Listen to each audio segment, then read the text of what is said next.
అస్మద్గురుభ్యో నమః. భగవద్బంధుల్లారా, భగవన్నామస్మరణ పరమపద ప్రాప్తికి మార్గమని ప్రధాన ధ్యేయంగా తెలియజేసే ముకుందమాల స్తోత్రంలోని శ్లోకాలు, వాటితో కూడిన విశేష అర్థాలు తెలుసుకునే ప్రయత్నంలో ఉన్నాము. ఇప్పటి వరకు 14 శ్లోకాలు చెప్పుకోవడం జరిగింది. ఇవాల్టి శ్లోకాలు చెప్పుకునే ముందు ఒక్కసారి అందరికీ మార్గశీర్ష మాస ప్రారంభ శుభాకాంక్షలు.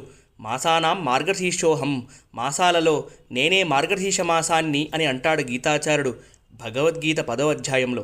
ఈ ముకుందమాల స్తోత్రంలోని 15వ శ్లోకము, మాద్రాక్షం క్షీణపుణ్యాన్ క్షణమపి భవతో భక్తిహీనాన్ పదాబ్జే మాశ్రోషం శ్రావ్యబంధం తవచరిత మపాస్యాన్యదాఖ్యానజాతం మాస్మార్షం మాధవ త్వామపి భువనపతే చేతసా పహ్నువానాన్ మాభూవం త్వత్స పర్యా వ్యతికరరహితో జన్మ జన్మాంతరేపి. ఓ మాధవ, నేను ఎన్ని జన్మలెత్తినా క్షీణపుణ్యులైన నీ పాదపద్మాలపై భక్తి లేని వారిని నేను చూడకూడదు. వినడానికి ఎంత బాగున్నా నీ గుణగణాల వివరణ లేని ఇతర కథలు వినకుండా ఉండాలి. నిన్ను మనసులో ఎరుగని వారి గురించి నేను ఆలోచించకూడదు. నీ పూజ చెయ్యని వారిని చూడకుండా ఉండేటట్లుగా అనుగ్రహించు అని అంటున్నారు కులశేఖరాళ్వార్లు ఈ శ్లోకంలో. ఒక ఆచార్యుడు ఎటువంటి వారిని చూడాలనుకుంటాడో ఈ శ్లోకంలో చెబుతున్నారు. పరమాత్మ లభించాలి అంటే ఆచార్య కటాక్షం తప్పనిసరిగా ఉండాలి. ఆ ఆచార్య కటాక్షం లభించాలి అంటే మనం కూడా కొంత ప్రయత్నం చేయాలి. గుడిలో ఉన్న మూలమూర్తికి మనం ఎలాగో సేవలు చెయ్యలేము. ఎందుకంటే అక్కడ నియామకం చేయబడ్డ అర్చకులు ఉంటారు. వారికి కొన్ని అర్హతలు ఉంటాయి. కాబట్టి గుడిలో కుదరదు. కానీ మన ఇంట్లో ఉన్న పూజా మందిరంలో కూడా పరమాత్మకి తిరువారాధన చాలా సులభంగా చేసుకోవచ్చు. అండళమ్మవారి తిరుప్పావళి ధనుర్మాస వ్రతంలో ఇదే చెబుతుంది. ఎక్కడో వైకుంఠంలో ఉన్న పరమాత్మ మన కంటికి కనిపించే విధంగా మన ముందుకి వచ్చాడు. ఇక్కడ ఆరాధన చేస్తే ఆ పరలోక వాసుదేవుడికి ఆరాధన చేసినట్లే అని అంటుంది. అలాగే ఎక్కడైనా భగవత్కథాశ్రవణం లాంటివి చేసినప్పుడు ఆచార్యుల్ని చూసి వారి మాటల్ని విని వారితో ఒక సత్సంబంధం ఏర్పరచుకోవడానికి మనకి అవకాశం లభిస్తుంది. ఆచార్యుడికి ఎప్పుడూ పరమాత్మ స్మరణ, పరమాత్మ కథా ప్రవచనాల మీదే మనసు ఉంటుంది. కాబట్టి ఆచార్యుడు ఎక్కడ లభిస్తాడు అంటే కథాశ్రవణం దగ్గరే లభిస్తాడు. ఇలా ఆచార్యుడు మిగిలిన భాగవతోత్తములతో పెట్టుకున్న సంబంధాన్నే సత్సంగము అని అంటారు. కర్మణ్యస్మిన్ననాశ్వాసే ధూమ్రాత్మనాంభవన్ అపాయేతి గోవింద పాద పద్మాసనం మధు. సకామ కర్మల వల్ల ఫలితం పూర్తిగా లభిస్తాయి అని మాకు విశ్వాసము కుదరడం లేదు. ఈ యజ్ఞయాగాదులు వ్రతాల అనుష్ఠానంలో మునిగిన మా బుద్ధులు ఆ కర్మ ఫలితాల మీదే ఉన్నాయి. మీరు శ్రీకృష్ణ భగవానుడి పాదారవింద మకరందాన్ని ఆస్వాదించారు కదా, దానికి ఫలితంగా మీరు రాగానే మాకు ఆధ్యాత్మిక శాంతి ప్రత్యక్షంగా అనుభవంలోకి వచ్చింది. తులయామ లవేనాపి నా స్వర్గం నా పునర్భవం భగవత్ సంగిసంగస్య మర్త్యానాం కిముతాశిషః. మీ వంటి భాగవతోత్తముల సాంగత్యము మాకు లభించింది. సత్సాంగత్యము ఒక్క క్షణకాలము లభించినా అది స్వర్గసుఖం కన్నా గొప్పది. అంతేకాకుండా సత్సాంగత్యము మోక్షము కన్నా గొప్పది అని ఈ 2 శ్లోకాలు చెబుతారు సౌనకాది మహర్షులు.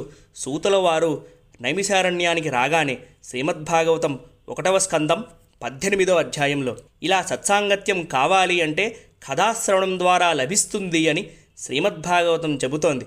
గుడికి వెళ్తే కాసేపు అక్కడ ఉండండి అని ఎందుకు అంటారు అంటే గుడిలో నిత్యసేవలు ఎలా జరుగుతాయో కథాశ్రవణం కూడా నిత్యసేవలాగా జరగాలి.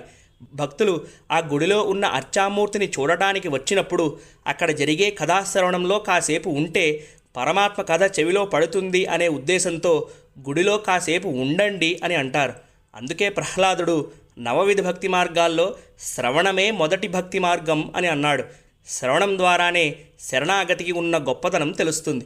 ఈ ముకుందమాల స్తోత్రంలోని 16వ శ్లోకము, జిహ్వే కీర్తయ కేశవం మురరిపుం చేతోర్భజ శ్రీధరం పాణిద్వంద్వ సమర్చయాచ్యుత కథా శ్రోత్తద్వయత్వం శృణు కృష్ణం లోకయలోచనద్వయ హరేర్గచ్చాంగ్రియుగ్మాలయం జిఘ్రఘ్రాణ ముకుంద పాదతులసీం మూర్ధన్న మాధోక్షజం.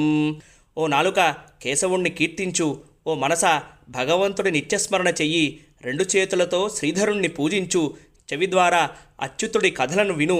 2 కళ్లతో శ్రీకృష్ణుడి దివ్యమంగళ రూపాన్ని చూడు. పాదాలతో శ్రీహరి ఆలయానికి వెళ్ళు. ముకుందుడి పాదపద్మాలని అలంకరించి ఉన్న తులసి నుండి వచ్చే వాసనని ముక్కుతో ఆస్వాదించు. తలని వంచి శ్రీమన్నారాయణుడికి నమస్కరించు అని ఈ శ్లోకానికి అర్థం. ఈ శ్లోకం ద్వారా ఒక భక్తుడు చెయ్యాల్సినవన్నీ భగవత్ సంబంధంగానే ఉండాలి అని అంటున్నారు కులశేఖరాళ్వార్లు. ఈ శ్లోకంలో కేశవ, శ్రీధర, అచ్యుత, అధోక్షజ అనే పదాలని వాడటం జరిగింది. కేశవ అంటే 3 అర్థాలు ఉన్నాయి. 1 మంచి కేశ సౌందర్యం కలిగినవాడు అని, 2 కేసి అనే రాక్షసుణ్ణి సంహరించినవాడు అని, 3 కా అంటే బ్రహ్మగారు, ఈశా అంటే శంకరుడు, వాళ్ళిద్దరికీ ఆధారమైనవాడు కేశవుడు అని అర్థం. వైకుంఠ పురుష ప్రాణద ప్రణవపృదు హిరణ్యగర్భ శత్రుఘ్నో వ్యాప్తో వాయురధోక్షజ అని అంటుంది విష్ణు సహస్రనామ స్తోత్రం 44వ శ్లోకం. అధోక్షజ అంటే అమృతంతో నిండిన సముద్రంలాగా ఎంతమంది ఎంత ఉపయోగించుకున్నా తరగని మాధుర్యం కలవాడు అధోక్షజుడు అని అంటుంది మహాభారతం. ఈ ముకుందమాల స్తోత్రంలోని మరికొన్ని శ్లోకాలు, వాటితో కూడిన విశేష అర్థాలు ఇంకొక రికార్డింగ్లో తెలుసుకోవడానికి ప్రయత్నం చేద్దాం. అంతవరకు కులశేఖరాళ్వారికి నమస్కరిస్తూ, గుష్యతే యస్య నగరే రంగయాత్రా దినే దినే తామహం శిరసా వందే రాజానాం కులశేఖరం కుంభే పునర్వసౌ జాతం కేరళే చోళపట్టణే కౌస్తుభాంసం ధరాదీశం కులశేఖరమాశ్రయే. హరే కృష్ణ. జయ శ్రీమన్నారాయణ. ఎంబెరుమానార్ తిరువడిగలే శరణం. జై శ్రీరామ్.